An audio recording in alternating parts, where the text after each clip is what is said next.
Tuluyang lumubog ang mga palayan dito sa Guagua, Pampanga dahil sa pagkabutas ng sapa bunsod ng malakas na pag-ulan.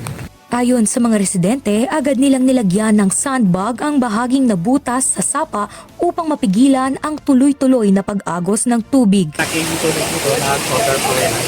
Kaya nagsasandbag kami dito. Kasi lulubog yung ano dito, mga bahay.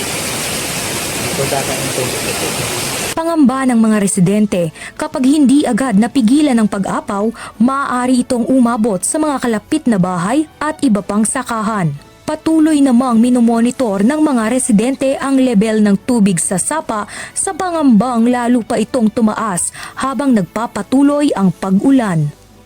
Mula rito sa Guagua, Pampanga, ako si Barbara Manyalak para sa Mata ng Agila, matatag, matapang, matapat.